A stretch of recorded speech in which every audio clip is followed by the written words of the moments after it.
Aston Eureka there, set.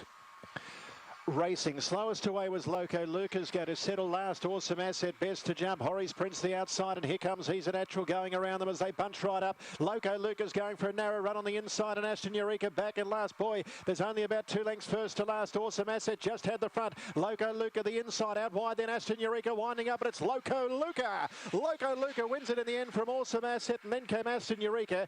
Behind those in turn, then we had He's a Natural, and the wooden spoon goes to Horry's Prince, 22.10. Favourite gets there, but it wasn't always smooth sailing. Pays $1.80 and $1.30 on the Super Tab. $3.50 for the runner-up. There's no third return. 8 in for fourth to race 9, Shepparton. All right, we're 90 seconds away from the commencement of Pakenham.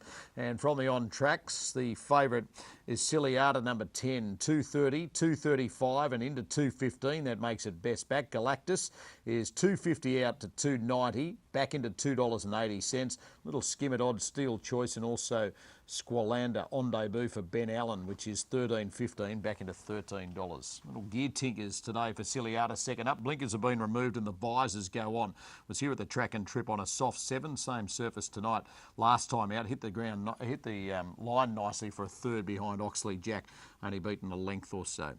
And the closest to it in the trade, Galactus, which is the on-topper for Adam Orzansky, had no luck at Seymour on debut back on the 3rd of October, and it's won a Flemington jump out as it returns by deep field at start number 2. Let's say good day to Adam for the first event from Pakenham. Preference, however, to the filly. So these runners are moving in. Amazing Grace and Hoodie behind the line. They're about to come up. And for Racing.com, the maiden field assembling well at the 1,000 metres. Kicking off the night with a 1,000-metre race. We always have to have if there is a 1,000 or a 2,000-metre race programmed on these night meetings, we have to have them first. There's no lights in those two respective chutes. So the first race over 1,000 for Steel Choice. Coming up, Campbell Rawiller in the saddle. Comes back from a break. Has actually jumped out quite well. Couple of jump outs for it. Actually beat Santa Ana Lane home in a Balnarring jump out. Its claim to fame in recent weeks. Lights flashing. Ready to go.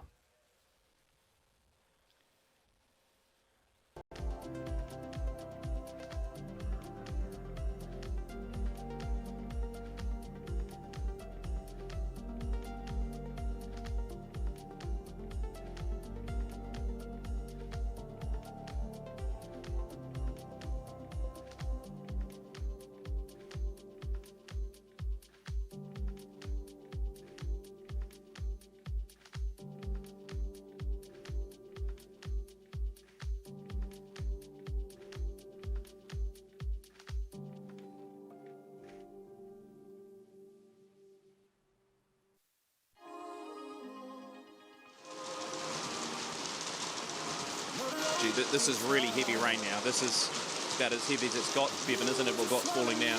Yeah, and look, it's bucketing, to be honest. You right there, Emily? No. Can I come in now? Driving rain here, although the sun is trying to poke through the clouds.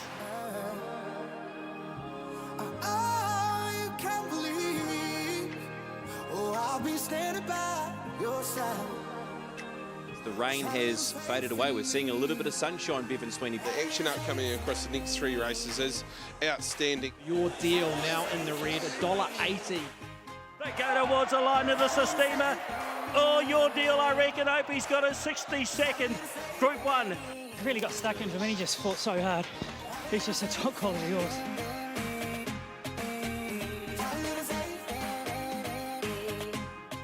That's one Group 1 down.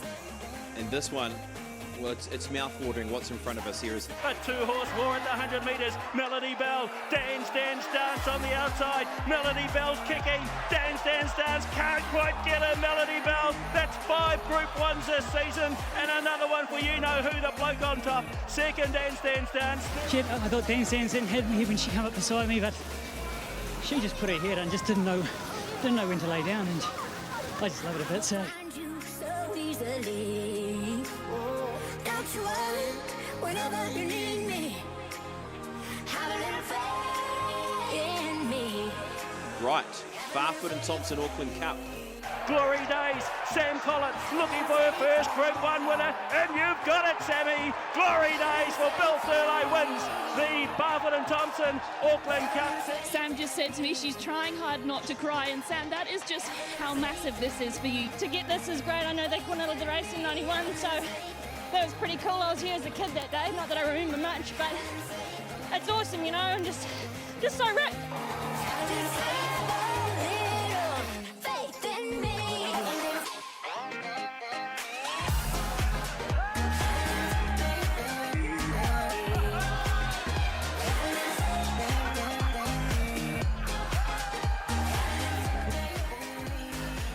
Too sure if the Auckland Cup has been handled in such a fashion, and that is for sure back in 2019. What will we see in 2020 for the Barfoot and Thompson Auckland Cup? What a day of racing coming up. 3 Group 1s coming out of Ellerslie to wrap up their Auckland Cup Week Carnival, where we dive into the first Group 1 for the 2-year-olds this season. Of course, that being the Sistema Stakes and the Bone Crusher New Zealand Stakes.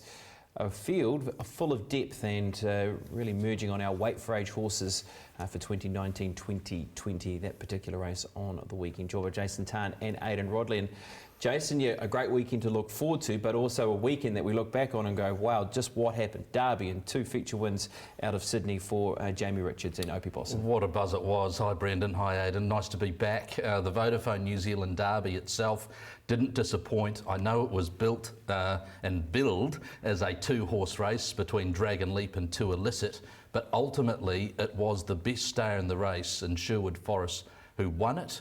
And Michael Walker going bang, bang, Blue Diamond into Derby, his 3rd Derby, Aidan Rodley, making another statement with Tony Pike and his team, who did an awesome job with the horse. Absolutely they did, and congratulations to them and to the team around them as well. I did get a chance to put it to Michael Walker after that race. Of your 3 Derby wins, how does this one rate against the other 2?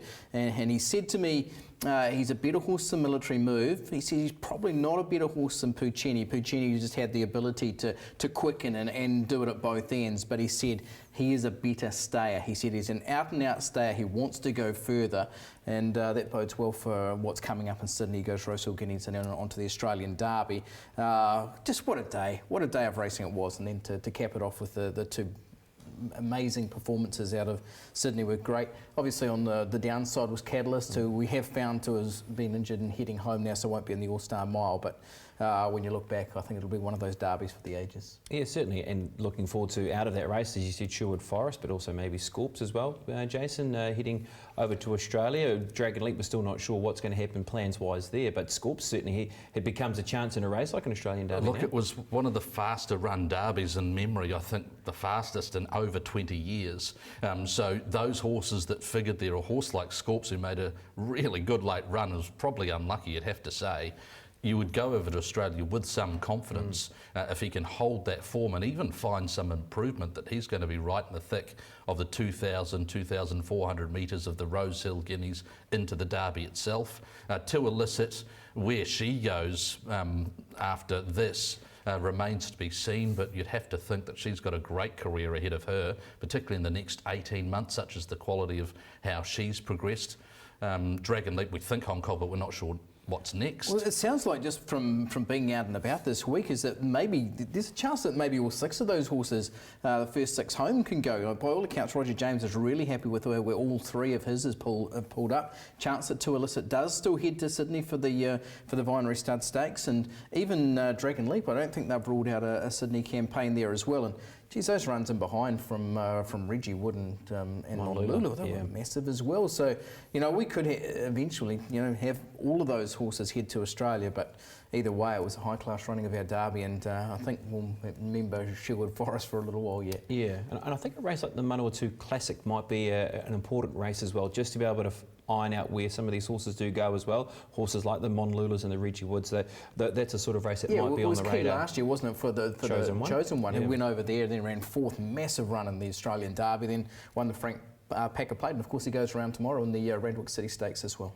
Yeah, well, there was a lot of excitement at Ellerslie on the weekend as well, and our camera is able to picture that as well, especially with our Facebook Live that we did have streaming over this period. And there's Libby Richards, there's Emily cheering home a shark, all the other crew loving it.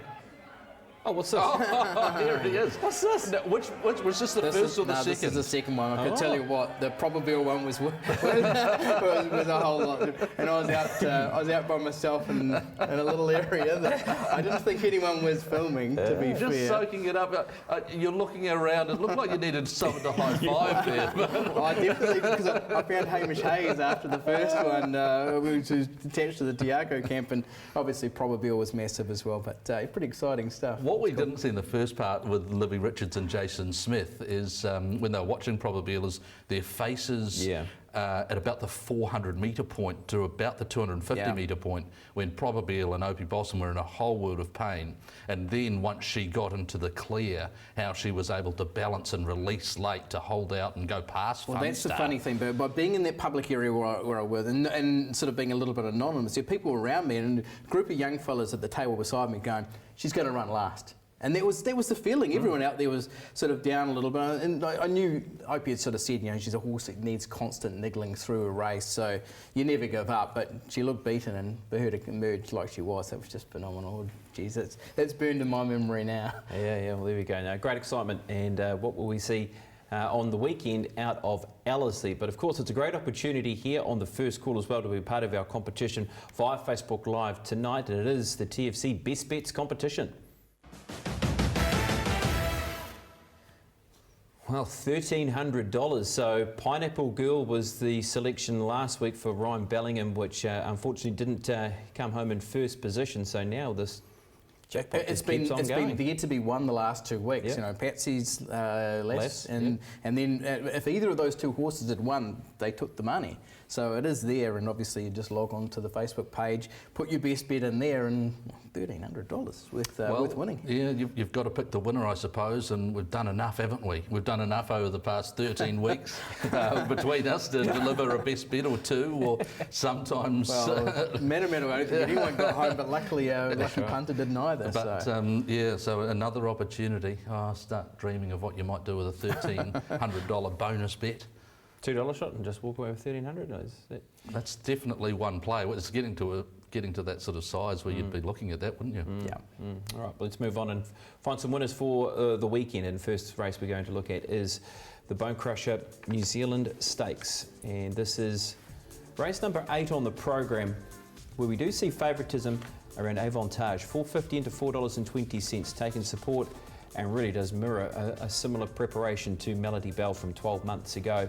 Superior's $5, $4.80 for Rock On Wood. Interesting to see that runner has pushed from $4.60 to $4.80, considering all the money that he has come for him this preparation. It's been a notable little drifter out just on what's happened obviously with the price of Avantage, but normally there's been that $2,000, $3,000, $5,000 bet straight away on Rock On Wood. So that's not there at the moment, not to say that it is going to come anyway around that horse. But interesting race. I thought this was possibly the race of the day. We're getting form lines through the Otaki race, through the Tarapa race, and then got their Superior form as well. So it's it's been a good race the last couple of years too, hasn't it? The interesting part here is just Amazed, because it was in a race last time out at Matamata, where they obviously late scratched the Kaimai Stakes, where there seemed to be a heap of speed.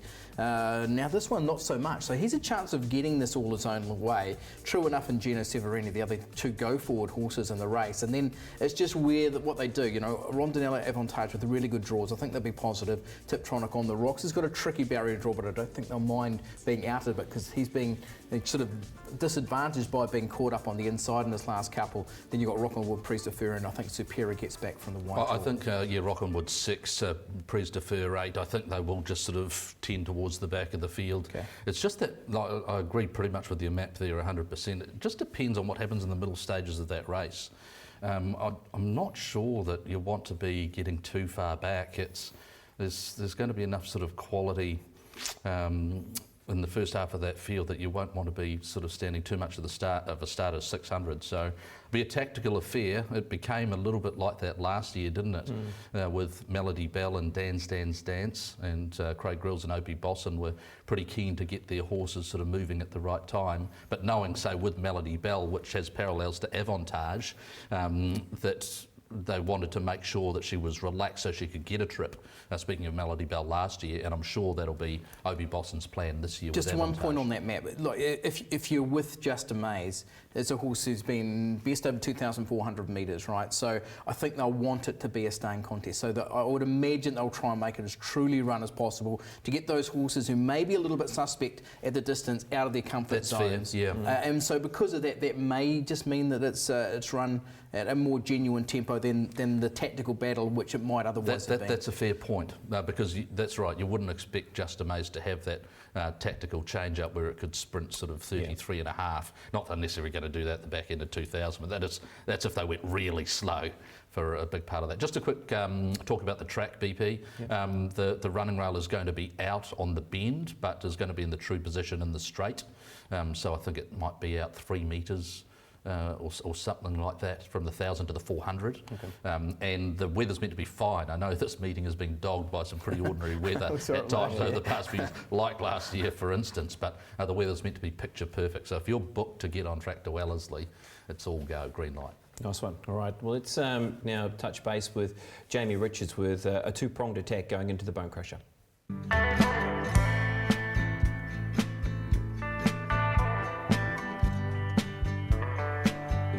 Bone Crusher New Zealand Stakes at Weight for Age. Avantage and Predefer both coming out of Otaki. How'd you rate their performances there? I thought they were both terrific. Melody Bell got probably the better run and cut the corner a little bit, and Predefer chased as good as he could and gave everything. So no, they ran terrific races, and they're two quality horses.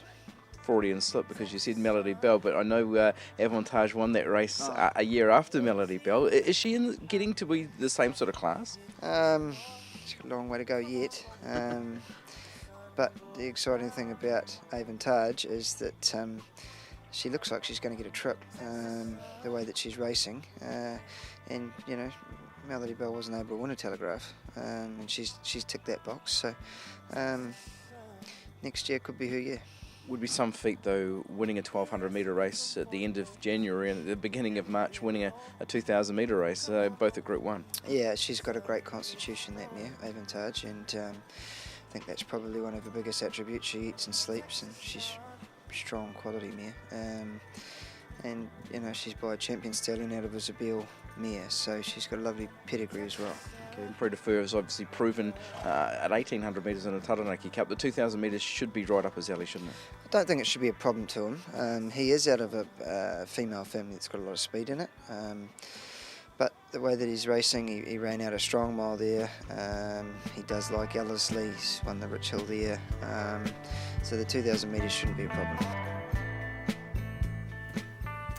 Gee, it would be a remarkable feat, wouldn't it, by Avantage to win a Telegraph and then 2 starts later come out and win a Weight for Age 2,000 metre race. And it's interesting just how it sort of mirrors the preparation, as you mentioned there, of Melody Bell from last season. This is the run in the Haunui when last presented the two Te Akau runners, Avantage on the inside, Aiden and Predefer out wide. It's just interesting for me because they've run almost identical last 600 metre splits, but Avantage has saved ground, maybe on the worst ground, but Predefer's covered a lot more ground. They've both been really good, and there's the chosen one who goes round at Randwick on Saturday as well, running into third. So, I don't think there's much between them on that. By all accounts, listening to Jamie, they're really happy with the way Avantage has come on, and they think she's going to run out a strong 2,000 as well. But I don't know if there's a huge amount between them, Jason. I think probably the biggest question mark outside of sort of the 2,000 metres for Avantage is how Predefer is going to cope with that slightly quicker backup between the Haunui Farm and the Bone Crusher, because generally his races have been well spaced and he's been, a very well managed racehorse, as you'd expect all from that stable to be. They are simply that. So that'll be a small question mark, but I agree, there really wasn't a heck of a lot between them, and you're going in some respects with the lead of Owen Patrick Bosson, who is ridden them both in work and has decided to go with Avantage, although I'm sure, Aidan, as you might know, that there probably wasn't a lot between them. Well, I think, talking to Bevan Sweeney last Saturday, that Jonathan Parks was booked for Prix de Fer last week, and at that point Opie wasn't too sure whether he's even going to be at this meeting. Right. So I think I don't think it's Opie's choice, although by all accounts her work was outstanding on Tuesday. One thing out of the Honui Farm, Rondinella was so far below expectation. I read the Cambridge Twitter feed, the Cambridge Jockey Club Twitter feed, which is excellent for posting track work updates, and by all accounts has been fine in track work, and was leading into that race fine and coming out of that race fine. But I know the track was off, but like Prix de Fer just left her standing when he sprinted and quickened at the 400. I don't know what to do with her off that run. I think we just got to be pretty forgiving of her. She ran third in this race last year, then went on and performed really well in Sydney, but on the face of it, it's not exactly compelling. Got to give a good horse like her one run, but as you said, you have to be very forgiving at the same time, and there are some horses here in good form. Let's go to the top of the book and we'll show you the Herbie Dyke, because you've got horses like Tiptronic, True Enough here. You've got the first 5 here. You've also got Gino Severini as well, finishing into 4th position, and the unlucky Rock on Wood once again here finishing into 3rd position. So what do we do with this race, Aidan? For me, I reckon this has been very evenly run, and I'm prepared to take it on face value. The big thing is Rock on Wood just getting backed to last after getting into a nice position, and he's run home in the quickest last 600 of the race, and just like he was at Trentham the Thorndon Mile, he's the flashing red light out of the race. There wasn't much between these two on the line. Obviously a nose, they both came into it fresh, and both of them should be improved out of it, and geez, they went to war over that last 200 metres. It was a great race. But for mine, I think it's pretty much like that. Rock on Wood, True Enough and Tiptronic, not much between them, but I thought True Enough was probably the best run out of all of them, not taking anything away from Tiptronic. It was a really good performance by Tiptronic. It was just got that perfect track behind True Enough and presented at the right time. But I get the feeling that True Enough is going to be a bit improved from that, a bit more so than Tiptronic. And obviously this day, on Boxing Day, there was a fair bit between them, with the runs, like the types of runs that they got this day, maybe telling the difference. Geez, he's genuine, isn't he? He's just so courageous. When they do go to war, he just doesn't shirk his task, does he? And his record's outstanding. He's only been out of the money 3 times in 21 starts, and he's won 9, including a Group 1. Last start, Group 1 second, beating the nose. I just love horses like that who are so genuine and who never shirk the task. And he just seems to be a horse who loves getting into those battles. Going on your map, these two horses do have the chance to find a similar spot, though, than what they did have in the Herbie Dyke at the same time? Yeah, I think so. And obviously you've got Jason Waddell, who knows Tiptronic net well. He rode Superior last time out. Obviously it's hard to get off a Group 1 winner, but I wonder whether he had a choice there or not, although Danielle was booked to go down and ride Superior at Otaki, and then they scratched to go to Matamata, so that might have had some bearing on it as well. True Enough, Matthew Cameron takes over with Opie Blossom committed to the Tiako team. But Superior was really good here, Jason. Lifted, on a track that she didn't like. She lifted late. Yeah, she showed her class, didn't she? And it's important to note, we'll see a few more replays from Matamata this day. It's important to note that the inside was the place to be, so it was very heady ride from Jason Waddell to stay inside, and she showed her class even though she didn't look like. You don't think the inside was a place to be at Matamata? I said the inside was the place to be. Yeah, definitely. Did I say not the place? No. Yeah, the inside was definitely the place to be. Yeah. Wider than about 3 metres, was nowhere near as good as the inside, and that was the circumference basically. The one thing was from that run, the previous run was in the Captain Cook, when she went down to Trentham and still ran a really good race behind True Enough, but she just went to pieces. Didn't like the trip down there. She played up beforehand in the wind and everything, and so back home, closer to home at this one, 2,000 metres, if you count this as a second up record, like her second up record's 3 from 3, so I really like it here. Better track conditions and looking for more ground again. Yeah, exactly. And Danielle's got a great record. Is she the type of horse you two will be on track at Ellerslie on Saturday? Is she the type of horse that you can back now, or do you really have to wait until you've seen her, and you've seen her go out onto the track, You and know you what she's measure gonna be you like. measure the levels of cantankerousness. That's not a word. I've taken cantankerous and added something else. Last time she went to the race, I don't think you wanted to be on her, and she still got the business done, didn't she? And that was on her home track. Yeah. So, I don't know, maybe she'll be better at Ellerslie with a float trip behind her, but Ken's saying that when we spoke to her earlier on in the week, she's Because happy with Trentham, the you way put a she's going. line through her, right? Yeah, absolutely. But whereas at Matamata home track, even though there were a few antics. But she still beat Tiptronic that day. Yep, yeah, true. All right, well, here's one last look at the market again before we get some selections from you boys. $10 Tiptronic, 7s around True Enough. You've got On the Rocks at 19s, Presta First 7s, $4.80 for Rock on Wood. Gino Severini, $21. The Possible Pacemaker in the race, and Just Amaze at $81. $4.20 for Avantage, $5 Supera. And Rondinella, who's at $15, considering that horse went round at $5.20. Last start to the races in the Haunui. So It's a very weird price. It's a price that says she's like the bookies, I'm sure, are saying we think she's below her best. Because if she's priced up to her best, I'm sure she's 5-6 points short of. I think she's probably closer to a $6 or $7 chance. She's right in the thick of it, but she could just about be priced to hundreds. It's that difficult to get a line on where she's at. That said, I'm with Avantage. I love the form that she's shown, albeit over shorter trips, but there's nothing to suggest that, like Melody Bell last year, she won't be able to get a strong 2,000 metres on both sides of the family and how she races. So Avantage is clearly the horse to beat for me. Yep, I've made her a bank bet as well, Avantage. So the owners will be pleased about that for sure, because I haven't been 100% with this preparation, even though I really do like her. My saver bet here is 5 units on Supera, and just like I did in the Herbie Dyke Stakes, I'm just going to box up my top 5 selections. Again, I'm leaving out Tiptronic. It cost me last time, but I'm sticking to my Rock on tactics. Wood. Rock on Wood. Is that horse going to get some luck and going to get things pan out? well, that's for him, all he you think? needs, isn't it? Is just a pinch of luck? He just got shuffled back at the wrong time in that Herbie Dyke Stakes. So I don't know whether that's up to Ryan to just be sterner or something in the middle stages. Like, Ryan's right on Star of Bombay was just out of the top draw last weekend. So, if you can give it one of those peaches, then he's got to be some sort of hope. Okay, well, let's look at the Bone Crusher New Zealand Stakes, race number 8 on the program. We're going to take a break and we're going to preview the next 2 Group 1s out of Ellerslie on a big Saturday race. These dark skies washing over, wait for sunrise, wish this black hole would just leave me alone.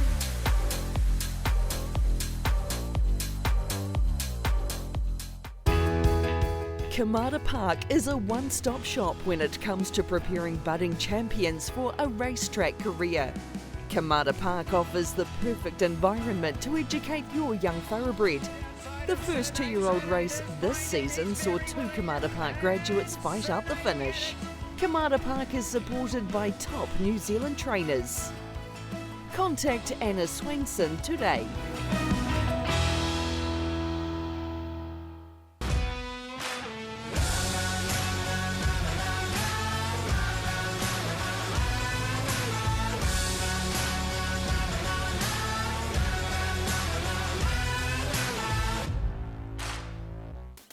The First Call, brought to you by Kamada Park, one-stop shop for your horse's preparation.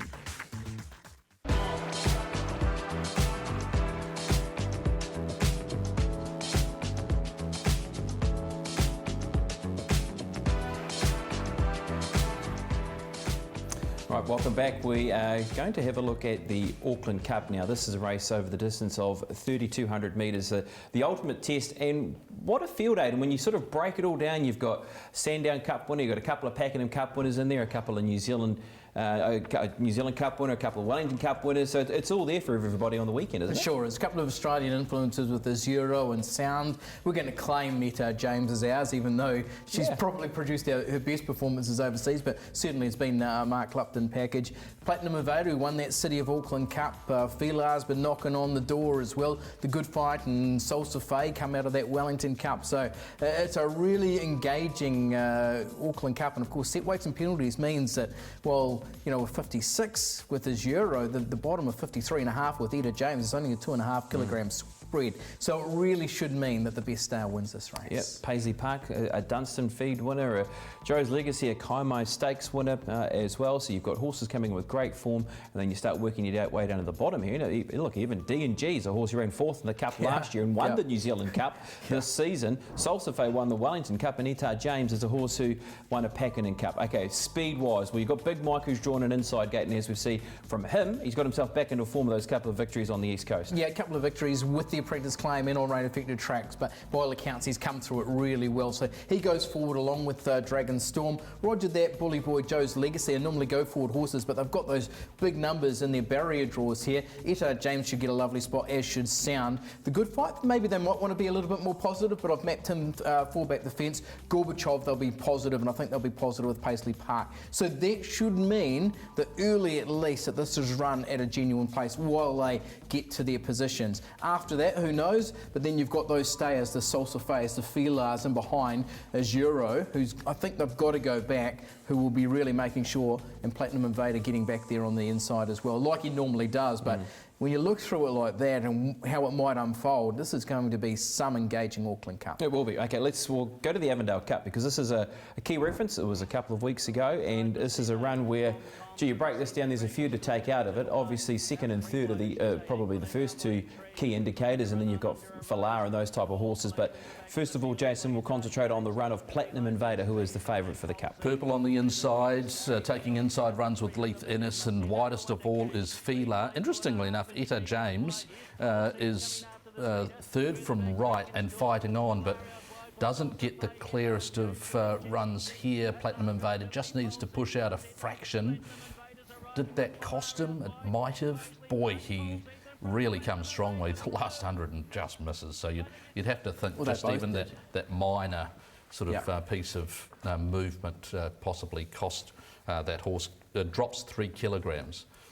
So quite significant. Out of that Avondale Cup, who's the horse that you want to be on going into the Auckland Cup, Jason? Oh, there's actually quite a few. Platinum Invader I thought was really good. I thought Filar was excellent relative to the price that he's come up at. Etar James a really funny run because was positioned in front of those horses.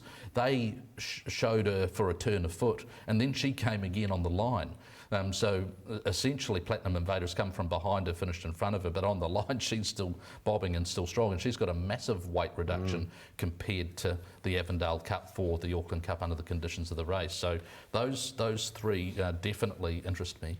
Yeah, well, they're the two. Like Platinum Invader dropping 3 kilograms and Etar James. I think for mine, they're the two. Like Platinum Invader comes in, I think, 3.5 kilograms better than Filar on that run. So for that, it's going to be hard to turn the tables, although we know Filar is a 3,200 metre horse. Another horse that was very strong was Salsafe, the Wellington Cup winner. So she's in very good form for, I think, that being a good tune-up for the Auckland Cup on Saturday.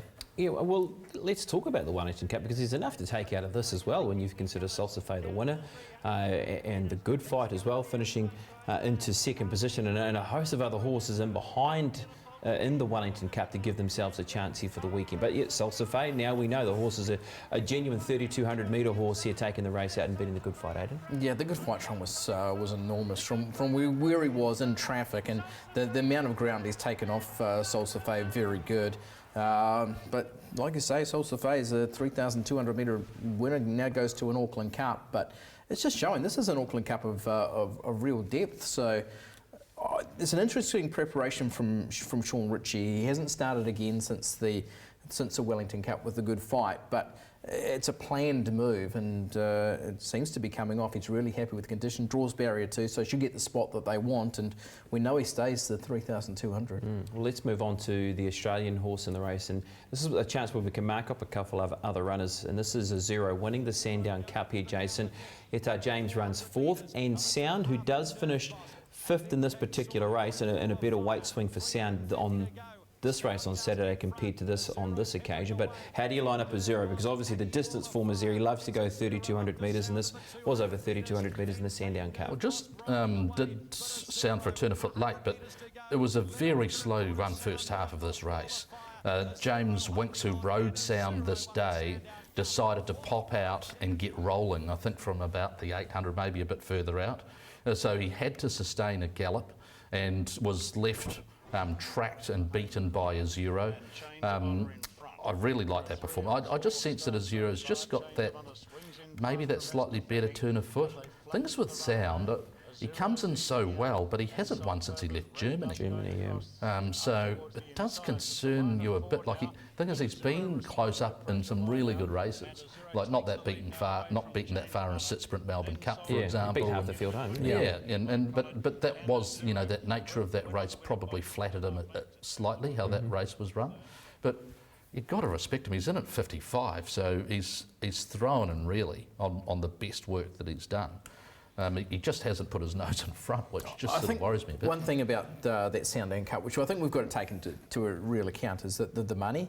Like, the Australians had Azuro as a better than $3 favourite in the race. Sounds at $5 and is still running fifth, and Edo James is at 20s. And I think that shows that that's where the ratings are. Azuro is the horse of those that's coming with the best sort of standards and ratings. And with 56 kilograms, he's beautifully placed, and he'd won a Queensland Cup prior as well. So I know he's coming over here with a bit of confidence from the Australian camp as well. Well, let's go to Sound. This is the effort by Sound when finishing on the 14th of Feb out of Moonee Valley over 2,500 metres into third position. So this has always been a fairly long plan for the team as well for this runner to come to this race. We heard around early December that they were going to line up a race like the Auckland Cup with this runner. I think they thought about it last year too. It was in they brought thinking. Von Mars, didn't they, last year? Exactly. So they didn't have any luck given it rained on the day. Like he was an enormous run. Yeah. Like I think that after seeing what Von Mars did last year, they thought, well, it's very winnable. Yeah. And that was a nice little pipe opener, but that sort of showed he got that perfect run, trailing the speed, and as they accelerated, he was there, but he still wasn't able to punch past. But I'd be shocked if he's not in the first four in the finish. He maps to get that beautiful soft run. I don't think he will be presented too early, but he'll be right there at the end of the race. So he's short enough, I think, on a win line, but he's the type of horse that you could see easily placing. Yeah, I like him. Joe's Legacy, this is the Kaimai Stakes. Joe's Legacy just was a runner that got the right luck on this occasion, and as you spoke about, Jason came up the right part of the track here as well. Did Michael Coleman close to the rail. He was a runner that was beaten in a Dunstan final and obviously was beaten by the Derby winner a couple of starts ago as well, and that being Sherwood Forest. The market was on fire, like with this horse this day. They absolutely smashed him. They got it right. Michael Coleman, who knows Matamata better than probably any living person, aside from maybe Lance O'Sullivan. He's just picked the perfect path, and he's been very good. Is the track going to suit him? Is he better with a little bit of jar out of the track? Is he going to be at his best, better than others, better suited than others? Isn't that dead bracket, I think? Yeah, maybe. Right. He just seems to be in a purple patch of form. He's sort of starting to come to it, and now they're having a crack at the Group 1 just the right time. I think it was probably a career best run for Joe's Legacy last time. Just a tricky barrier draw, and he's going up in weight and up in grade, obviously, as well. He's striking what is one of the toughest Auckland Cups, I would say, for a while. So he'd be a surprise winner for mine, but I like the way he's progressing, and I like that he presented at the top of his game. He missed head bobbing the Derby winner at Te Aroha a couple of starts back, didn't he? He'd run in the Derby himself a couple of years earlier as well. So not far away from Sherwood Forest, not that much. That's right. That's a good branch of form line. Let's that's true. Have a look at, you spoke about a very tough performance. Well, this was fairly tough because this horse carried the grandstand and a couple of extra patrons with it, and that's Gorbachev, because he carried 64 kilograms here to win. So you're calling me the grandstand, eh? Big effort. It's a bit of a throwback, Putting in the top button up, that's a massive call. Wellington Cup winner was in over 3,200 metres as well in 2019. So Aidan, how do you place Gorbachev? Yeah, well, I wasn't on him this day. Sounds like Jason got plenty off him by the sound of that. But he's a proven 3,200 metre horse. His Otaki win last time out was obviously very good, and he's won a Stratford Cup, so that always goes up in my books. Oh, there you go. Just 550 around a zero. It's just randomly tagged on. Great little plug for Stratford. 350 for Platinum Invader, $6 around Sound. Good Fight, $10. Paisley Park, $19. I'm sure there's going to be a couple of runners in this middle market that will be specced away on the day. And look, wouldn't be surprised if there's some Australian money that comes for Zero. And what we have seen is there's already been money for the horse right at the bottom of the book. Anita James, 12s into $10. Okay, Ben, come to you, Jason, first of all. Look, there are a few horses that I quite like the prices of. The leading ones are Zero. I thought a Zero deserved to possibly be a fraction shorter. Not easy to say in a field, I think, of pretty decent depth and some pretty well-performed gallopers. The other one that I thought was a really nice price was Filar, 3,200 metres around Ellerslie. I think he's going to be absolutely firing, so should get that nice run in the race. Other horses that just failed to get me, I mean, Platinum Invader, obviously really like the Avondale Cup run. I just think the price is too short. I have a lot of time for Solsafe and also Etta James as well, but yeah, those two primarily are Zero and Filar for the bank bets. I put it as Zero on top, but it's not an easy race. I'm going to steer clear of it with my bank bets. The other one I really like here is the Good Fight. I just think he's primed for this, and yeah, he's the one I'll be cheering for. Nice.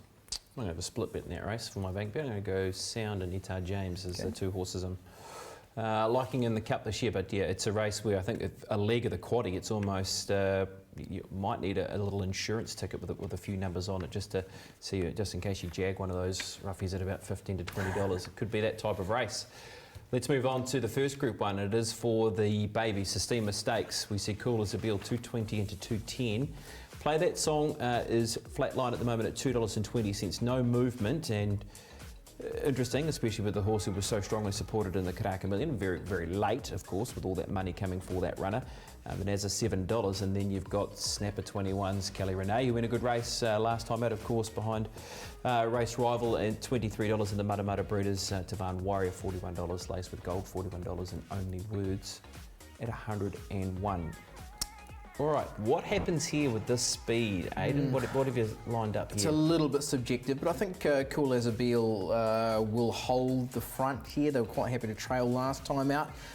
Snapper was a horse who just was a touch slowly away and then got into the race. I think they'll be positive again, and they'll be positive on Vanazza and Play That Song as well. That rematch between Cool as a Beal and Play That Song is obviously a key one in this race. Kelly Renee was terrific at Mudda Mudda last time out, and I've got that horse 3 back the fence. Okay, well, let's have a look at Cool as a Beal. Now, this is the win in the Karaka Million, of course, beating home Play That Song. He's had a run post this, and that was when beaten in the Waikato Stud Slipper. And if we just go on that run, Jason, and obviously we're watching the horse win the Karaka Million, 4 weeks between runs and an off-track when he was beaten last time to the races, a couple of extra turn of the screws coming into the Group 1 for the weekend. Yeah, and the camp's happy. So Jamie Richards is happy enough with Cool as a Beal. I'm expecting that you'll see a pretty similar performance to Karaka Million Day. I think the part of the track that he was on here was significant, and I suppose what Snapper did in coming across him did change the complexion of the race. So that might happen again, so it'll be interesting to see how Opie Bosson manages that, if Cameron Lammas is keen to get across once more.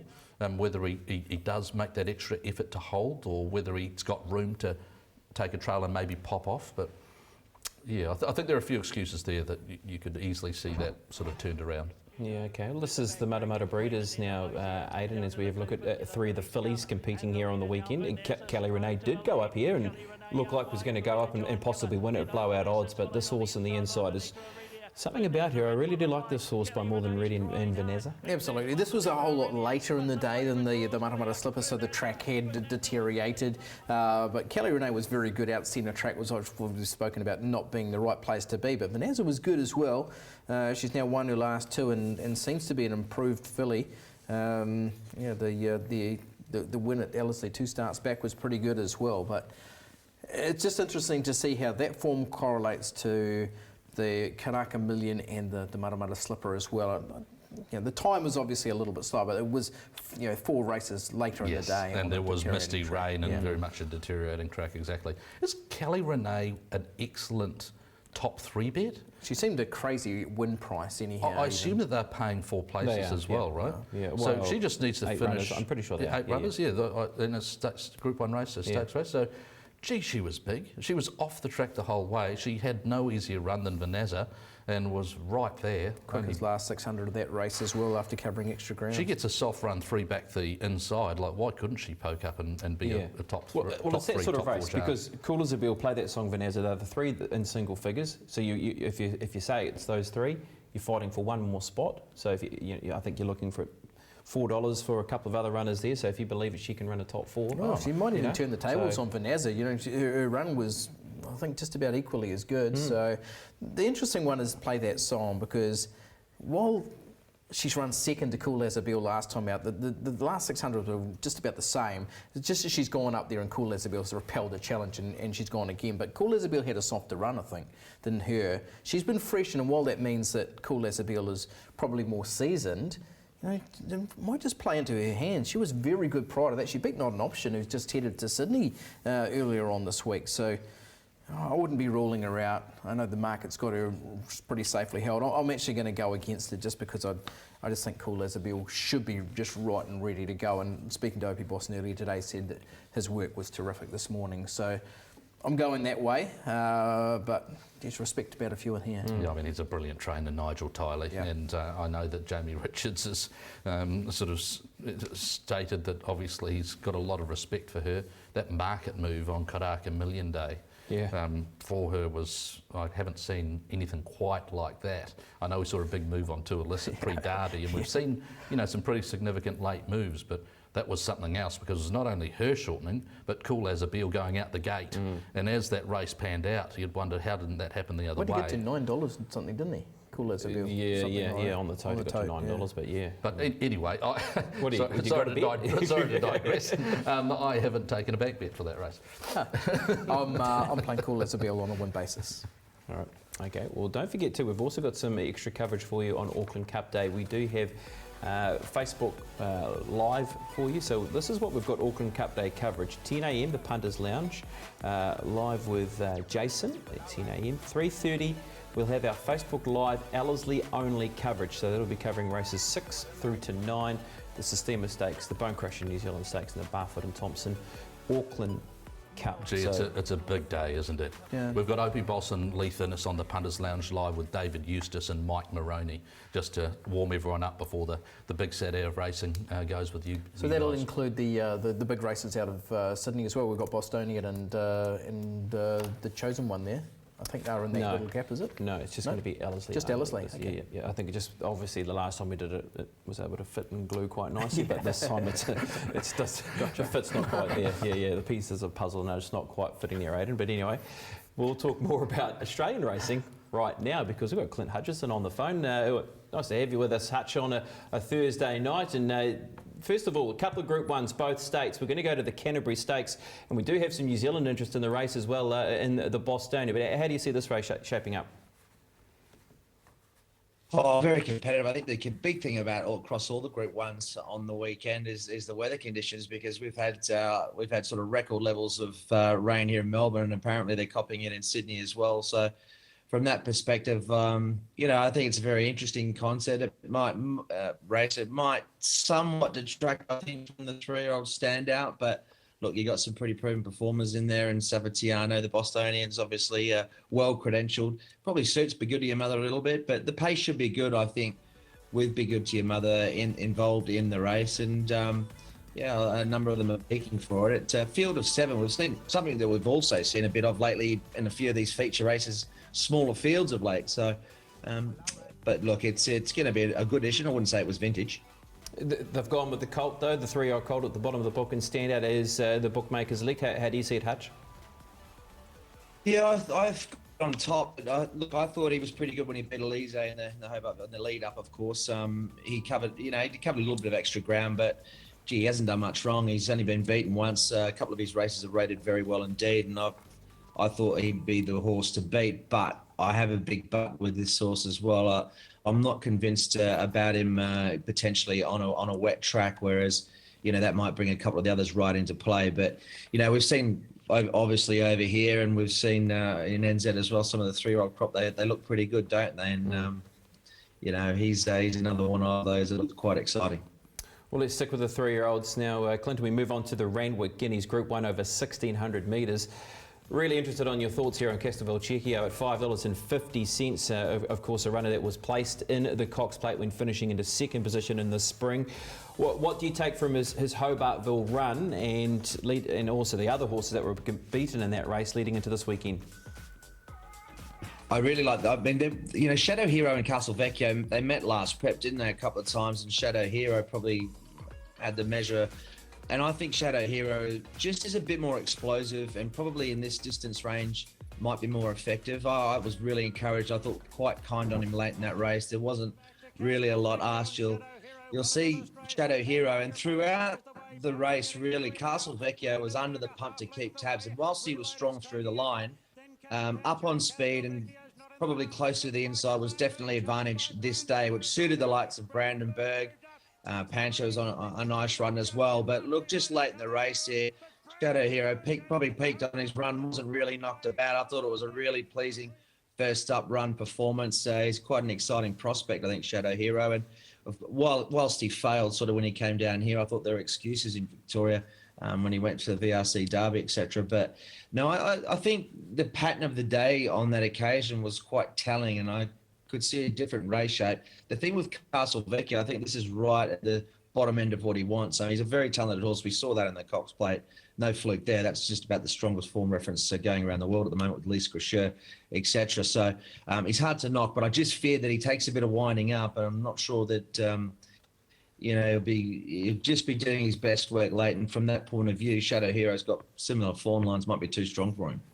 All right, let's move on to Flemington now, and we'll have a look at the Newmarket Group 1, 1,200 metres. And here we see, a very even market. You've got Guitra at the top, who was able to win the Black Caviar Lightning at $7.50. Bivouac at $5 and Exceedance at $5. And Loving Gabby, who was also closing off last time to the races in the Lightning into third position, is at $5. I suppose the first question came to you, Hutch, is around Bivouac and a couple of other horses that were beaten last time in that race in the Oakley Plate. The rail was on fire that day at Caulfield. So do we give the horse another chance? And obviously there was a race where there was closes as well that were very good on the clock. So how do you use that as a reference leading into the Newmarket handicap?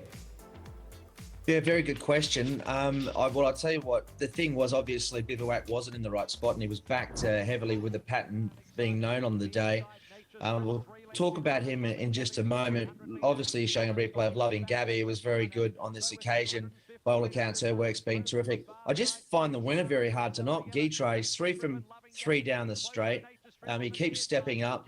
He's going to be better suited over 1,200. And I think even at the weight scale, he's not that bad off. So he hasn't done too much wrong. Pretty hard to work out which side of the track was better. I don't think there was much in it that day.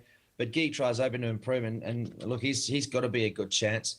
It's a good little race, this. I mean, there's been a lot of talk about the 3-year-old, about Loving Gabby, Cam Bivouac. It's almost too much, I think, discussion just solely around those two, because Bivouac, whilst it was there were excuses for the run, and we'll go and have, this is a run last preparation from Bivouac, of course, beaten by Exceedance in the Coolmore. Bivouac was on the back of All Too Royal last start and really didn't make much headway against that horse, and Bold Star was in a similar spot. So I'm just taking a line through that effort, and I think he was still disappointing. On the day, I was willing to forgive him. A little bit deeper, sort of forensic look at the race. I think he's got a lift, but, he's performed well down the straight, so he's going to benefit with the run under the belt. So I don't want to be too detrimental, but look, there's a couple others here that I think are great value bets. So I'm warming to the Inevitable, the little Tassie Raider, who was fantastic when winning at the Valley last preparation. That was some sort of win. And I think the key with him is the weight. He just doesn't care. He's not much of him. And when he got down the weight that day, he just, he burnt the clock, and he was highly impressive. And I think he's around double figures, and he's performed down the straight and he handles any ground. And if the ground is a little testing on the weekend, I love where he's drawn. He's drawn high. I'll run a big race. And when you went back to talking about Bivouac, Zatori, I thought, was probably a better run out of that race. And Hal Vorson's performed well down the straight. I don't see this as just a 3-year-old's race. I think there's a bit of depth to this one, but I'm going to side with the Inevitable. All right, let's move on to the Australian Cup now, Group 1, over 2,000 metres. We see Avilius, the favourite here in NZ, at $3.40. We've got a few in the middle market there around Kingswood Dream at $7, who was placed in the Peter Young Stakes. And certainly the Peter Young is a good chance to be able to probably view that race as a race going into this on the weekend. You've got Vow and Declare, the return of the Melbourne Cup winner, as well at $12. With Mirage Dancer against the pattern was good as well last time at $9, and 50 Stars at $6.50. First of all, though, we'll have a look at the run by Avilius here. Hutch, this was, of course, last Saturday in the Chipping Norton. Yes, great call from Darren, wasn't it? Shark circling the field, and I'm sure it got a cheer with you boys and the rest of the compatriots this day. What a performance from the Shark, and it was a great performance. And I think from that perspective, I really like Avilius on the weekend, particularly third up, 2,000 metres. That was everything we wanted to see from him there. And he's going to get conditions to suit, I believe. I spoke to Liam O'Keefe, the track manager, this morning, and he was telling me at best probably they're looking at a soft 6. So if we get any much more rain, who knows? But just that little bit of tone's perfect for Avilius. I think that's the right form reference. The other form reference, of course, the key form reference for this race, I've got my doubts about. Well, it's a bit harder to read, of course, the Peter Young, because they just didn't go much of a gallop in the race, and there was a few good runs, but what can you dissect out of a slowly run race like that? But Avilius was awesome there, and I just love the fact that he's built nicely to this race. His late splits were pretty similar to Tiako Sharks there. I think it's the right form, and I think Avilius is one of the better bets on the whole card. Clint, any love for 50 Stars in that?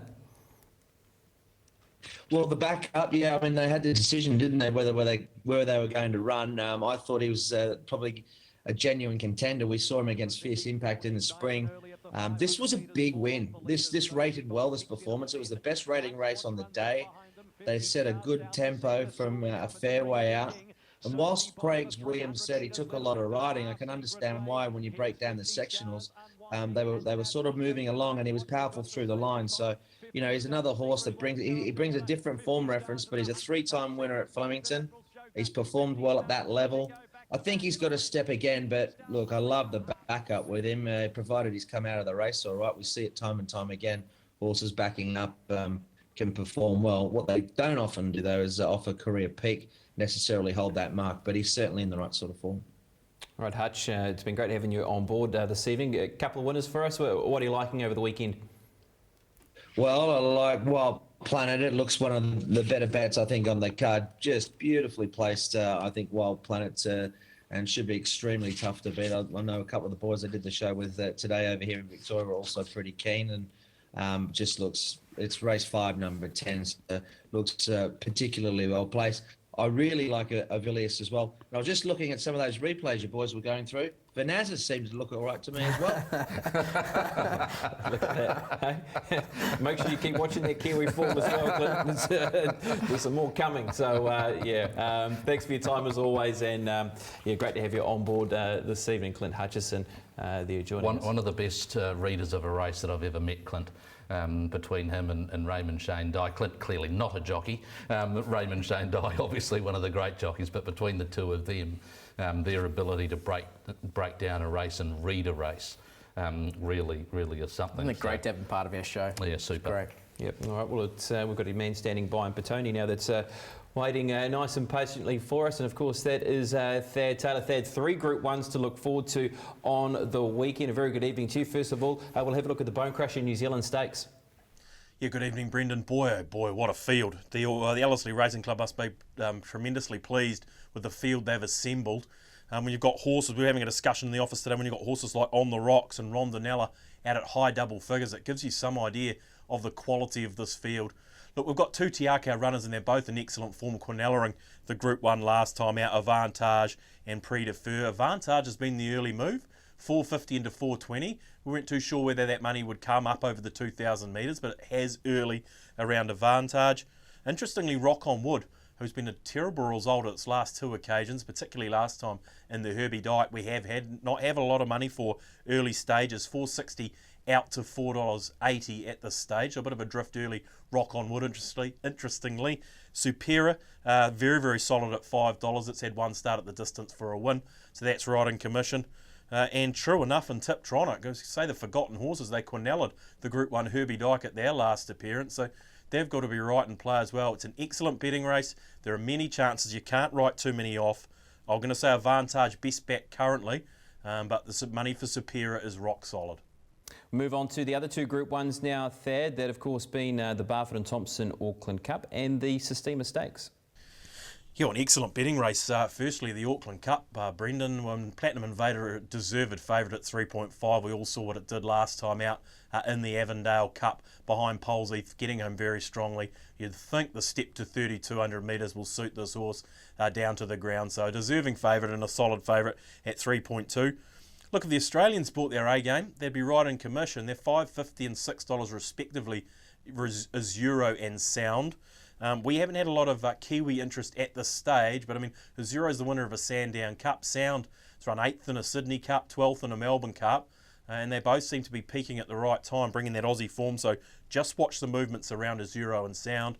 But our Kiwi customers do like a few in the middle, couple in the middle market, in particular Etard James, who has a flashing red light on it last start when it ran third in the Avondale Cup behind Polesheath, 12 into 10, and the good fight, good second in the Wellington Cup behind Solsifay, getting home extremely strongly. The first bet we had in this market when it opened, 2,000 on the good fight at $10. That price holding up currently, but is one of our worst results. But you could make a case for plenty here. Solsifay and Gorbachev, two Wellington Cup champions in their day. Solsifay this year, of course, right in play. Paisley Park's in good form, and Big Mike is always a popular horse, so plenty of chances in this year's Auckland Cup.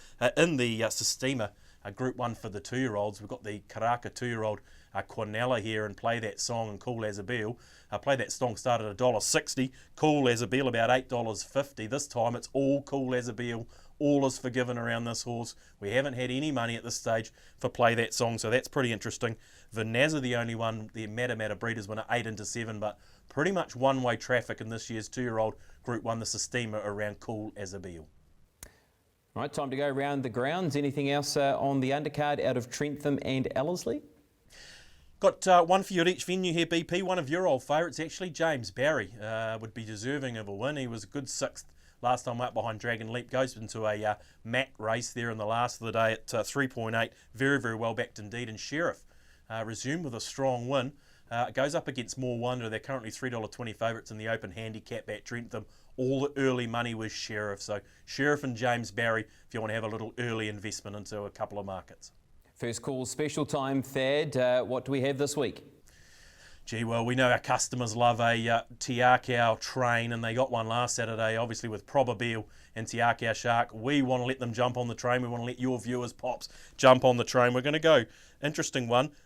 Tiakau to win but 2 Group 1s there. Cool As a Beel to win the Sistema, into either Avantage or Pre-Defer to win the New Zealand Stakes, the Bone Crusher New Zealand Stakes. So it's Cool As a Beel into either Avantage or Pre-Defer, $6.50 till 5 p.m. Friday afternoon. Okay, thank you, Thad. Enjoy the rest of your evening. Okay, it's time to have a look at the leaderboard now. The race to 1,000. How are things progressing here? This is getting close. 957.8 for Aidan Rodley, 914.5 for Jason, and I'm in a race for 3rd. So that's how it looks at the moment for the leaderboard. Right, let's move on now. Up 4 places. Yeah, that's right. Come on, bank you, Jason. Your teamer in the first. If that wins, then I win the race to 1,000. Your team is at $10, so let's get it done. Actually, I think she's a super overs bet. 360 Midnight Magic in the 5th, riding the wave. I think on the quick backup, that's a great formula. Perfectly drawn, good tempo race for him to settle in behind and go bang in the straight. A Zero Filar James Barry, interestingly, has shortened, as Thad mentioned. At Trentham, 1 bet, that's my best of the weekend. Top Brass, fresh up for Tiakau, has trialled very well, 25 to win on Top Brass, and 10 on the TFC Special. Yeah, I found Top Brass at Trentham as well. Also found James Barry, and a couple of decent prices there. Speedy Medium, Vita Rosso, both of those at double figures. Speaking. All right, gee, there's a bit to work through there. And you got anything else? No, you haven't. All right, Ellerslie. I'm going to go Monaco 5 each way and have a little spec bet on that. Do like Lesseblier, 20 units on that horse, 360. I'm going to have a spec on Tiptronic at the odds. Sound and Etard James I do like. Irish Flame at around $11 at Trentham, race number 5, and I'm going to play a little place multi. If they don't win, but they might place, it's finishing on Sound and Ita Enough James. to get you $400? So, yeah, I've put an extra 1 in front of that 5 there to maybe try and get me another 400. All right, let's have a look at some best bets now for you guys. You're going the same way? Yeah, Jason followed me into Top Brass, saw that I got Stars Are home correction. last week, and he thought I'd get onto that train as well. BP for you? I'm going to go Le Sablier in race number 4. Made it my best bet a couple of weeks ago at Matamata, but the meeting was too wet, so the late scratch. So going to go again on race number 4. Congratulations as well to Mike D'Elia, who's got Rock on Wood for our Best Bets competition. $1,300 will be coming your way if you can get Rock on Wood up first of all, and you can outrun us all in the Best Bets competition. $1,300 in bonus bets available to you. If Top Brass wins, is that times 2? Don't know. I'm sure. We'll have to check the rule book. Surely. You'd have to. Yeah, well, gee, I mean, it's the addition of our best bet prices. Anyway, well, good luck to Mike anyhow. Yeah, all the best, Mike. It's been an action-packed show, and that's what it's going to be like on Saturday as well with the racing we have on both sides of the Tasman. Big thanks to Kamara Park bringing you the first call.